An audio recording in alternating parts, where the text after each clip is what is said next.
Perfect గా ఆయన activity అంటే పర్యావరణం ఏమి కాపాడుతుంది కొత్తగా ఏం లేదు బేసిక్ గా, కానీ దాంట్లో రివ్యూ చేస్తున్నాడు ఎప్పటికప్పుడు.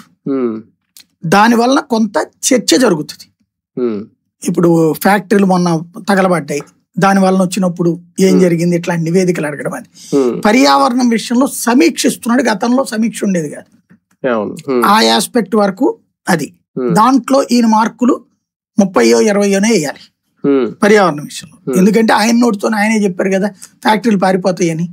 ఆ మొక్క జగన్ ఉన్నా మరి అదే కదా జరిగేది. ఫ్యాక్టరీలు పోతాయి కాబట్టినే చంద్రబాబు అయినా కాపాడుకొచ్చాడు, జగన్ అయినా కాపాడుకొచ్చాడు. అప్పుడు తప్పు పెట్టాం, ఇప్పుడు మనం రైట్ అదే సైలెంట్ కూరుకుంటున్నాం. అదే ఫ్యాక్టరీలు వెళ్ళిపోతాయి కదా, ఆక్వా పరిశ్రమల గురించినో లేకపోతే మందుల పరిశ్రమల గురించినో ఇవన్నీ.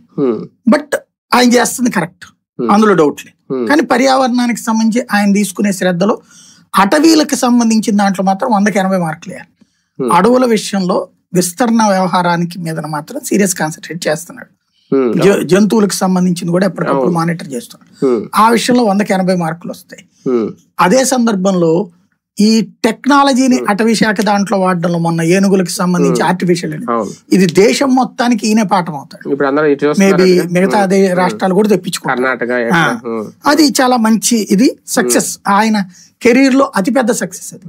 ఇప్పుడు ఆయన చెప్తున్నట్టు ఎర్రచందనం దొంగలకి అది పెడితే అది ఇంకొక సక్సెస్ అవుతుంది, అది ఇంకొక సక్సెస్ అవుతుంది. కాకపోతే ఏంటంటే అది పగలగొట్టి పోతారు వాళ్ళు అంతేనా.